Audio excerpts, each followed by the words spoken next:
শুরুতেই তোমাকে একটা কথা বলি, এ পৃথিবীতে কখনো কাউকে আপন ভেবে নিজের মনের কথা বলতে যেও না। কখনো কাউকে নিজের থেকে অধিক আপন ভেবো না। দেখবে, যখন তুমি কাউকে আপন ভেবে নিজের মনের কথা বলবে, একটা সময় পরে সেই মানুষটাই তোমাকে তোমার কথা দিয়ে আঘাত করবে। আজকের পৃথিবীটা একটু অন্যরকম, আজকের পৃথিবীর মানুষগুলো একটু অন্যরকম। তাই জীবনটাকে অন্যের কথা অনুযায়ী নয়, বরং নিজের মতো করে অতিবাহিত করার চেষ্টা করো। নিজের দিক থেকে সৎ থাকো, দেখবে ঠকলেও অন্তরে একটা শান্তি পাওয়া যাবে যে না, আমি ঠিক ছিলাম। আর এটা শান্তি দেয়, প্রকৃত অর্থে মানুষের মনে এটা স্বস্তি দেয়। তাই কখনো নিজেকে ধোঁকা দিও না, নিজের সাথে বিশ্বাসঘাতকতা করো না। মনে রেখো, তুমি তোমার মতো, তোমাকে অন্য কারোর সাথে তুলনা করা যায় না। কেন নিজেকে অন্যের সাথে তুলনা করে নিজেকে কষ্ট দাও? কেন নিজেকে অন্যের সাথে তুলনা করে নিজেকে ছোট মনে করো? কাশ তোমাকে যদি বোঝাতে পারতাম যে তুমি কতটা ক্ষমতার অধিকারী। কাশ তোমাকে যদি বোঝাতে পারতাম এ পৃথিবীর পরিচালক তোমাকে কতটা মজবুত করে বানিয়েছেন। শোনো, জীবনটাকে সুন্দর করা সহজ যদি কিছু জিনিস মাথায় রাখা যায়, যদি কিছু জিনিস মেনে চলা যায়।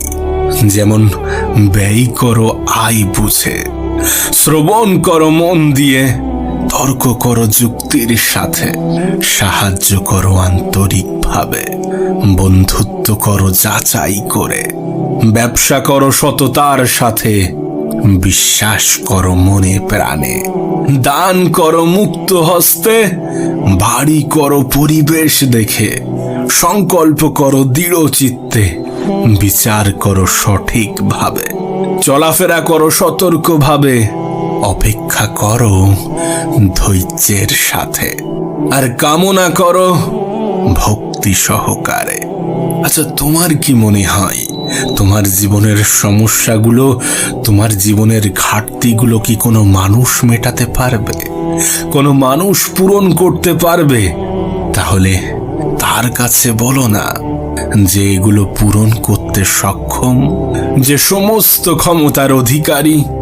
নিজের কমিউনিকেশনটা তার সাথে তৈরি করো, নিজের মনের কথাগুলো তার কাছে খুলে বলো, যিনি তোমাকে পৃথিবীতে পাঠিয়েছেন। হতে পারে এই পৃথিবীর বিভিন্ন মানুষের কাছে তোমার চরিত্র ভিন্ন ভিন্ন, কিন্তু আসলে তুমি তোমার মতো। হতে পারে এই পৃথিবীর কিছু মানুষ তোমাকে গম্ভীর ভাবে, কারো কাছে তুমি বদমেজাজি, কারো কাছে তুমি খুবই ফানি, আবার কারো কাছে হয়তো বা খুবই রোমান্টিক। কেউ কেউ ভাবে তুমি কবি সাহিত্যিক, অনেকের কাছেই খুব ভালো, আবার অনেকের কাছে খুব ভদ্র, আবার কিছু মানুষের কাছে তুমি খুবই জঘন্য। তবে মানুষ কিন্তু একটাই, শুধুমাত্র আমাদের প্রতি মানুষের ধারণা ভিন্ন ভিন্ন। তাই অন্যের কথা ভেবো না, মানুষ যেটা ভাবছে ভাবতে দাও, অন্যরা যেটা বলছে বলতে দাও। নিজের জীবনটাকে নিজের মতো করে কাটাও, নিজের জীবনটাকে নিজের মতো করে সাজাও। আরে এই পৃথিবীর মানুষ তো রূপ, যৌবন, অর্থ এগুলো দেখেই তোমাকে বিচার করে, তোমার পরিচয় বিচার করে, তোমার ক্ষমতা বিচার করে। কিন্তু বাস্তবতা তো এটাই যে সময়ের সাথে সাথে এগুলো সব চলে যায়। সময়ের সাথে সাথে একজন মানুষের জীবন পাল্টে যায়। এগুলো তো স্বল্প সময়ের অতিথি মাত্র। একটা সময় পরে এই রূপ আর থাকবে না, একটা সময় পরে যৌবন আর থাকবে না। আর হয়তোবা একটা সময় পরে মানুষের অর্থ থাকলেও বিলাসিতা করতে পারে না, তার কারণ তার শরীর সাথ দেয় না। যদি একটা মানুষকে বিচার করতেই হয়, তাহলে তার চরিত্র দেখে বিচার করা উচিত, তাহলে তার ব্যবহার দেখে বিচার করা উচিত। আমাদের ব্যবহারই আমাদের চিরস্থায়ী পরিচয়, যা মৃত্যুর পরেও সকলের স্মৃতিতে থেকে যায়। আসলে বাস্তবতাটা কেমন জানো? অনেক বেশি কঠিন, অনেক বেশি ভিন্ন। তুমি যদি একটু খেয়াল করো তাহলে বুঝতে পারবে, স্বার্থের পৃথিবীতে ভালো খারাপ বলে কিছু হয় না। আসলে তুমি যার মন রাখতে পারবে তার কাছে তুমি ভালো, আর যার মন রাখতে পারবে না তার কাছে তুমি অনেক বেশি খারাপ। হ্যাঁ, এটা বাস্তব, এটা সত্য। প্রিয়জন হতে গেলে প্রয়োজন হওয়াটা গুরুত্বপূর্ণ। তাই নিজেকে একটু পরিবর্তন করো, নিজেকে একটু চেঞ্জ করার চেষ্টা করো। যদি চাও যে মানুষের প্রিয়জন হব, তাহলে প্রয়োজন হওয়ার চেষ্টা করো। মানুষের প্রয়োজনে আসতে শুরু করো, দেখবে তোমার প্রিয়জনের কোনো অভাব হবে না। তবে মনে রেখো, আমাদের পারিপার্শ্বিক পরিবেশ আমাদের উপরে অনেক বেশি প্রভাব ফেলে। তুমি কাদের সাথে চলাফেরা করো, কাদের সাথে মেলামেশা করো, এ সমস্ত কিছু তোমার জীবনে অনেক বেশি প্রভাব ফেলবে, আর প্রত্যেকটা মানুষের জীবনেই ফেলে। একজন খারাপ মানুষ খুবই দ্রুত একজন ভালো মানুষকে খারাপ বানিয়ে দিতে পারে, আবার একজন ভালো মানুষ খুবই দ্রুত একজন খারাপ মানুষকে ভালো বানিয়ে দিতে পারে। তাই তো তোমাকে বলেছিলাম, বন্ধুত্ব করো যাচাই করে। অতিরিক্ত ঘনিষ্ঠতা অনেক সময় কাছের সম্পর্কগুলোকেও তাড়াতাড়ি নষ্ট করে দেয়। কম আলাপ থাকলে বোধহয় সম্পর্কগুলো আদতে সুন্দর হয়। তাই একটু সাবধানে চলাফেরা করো।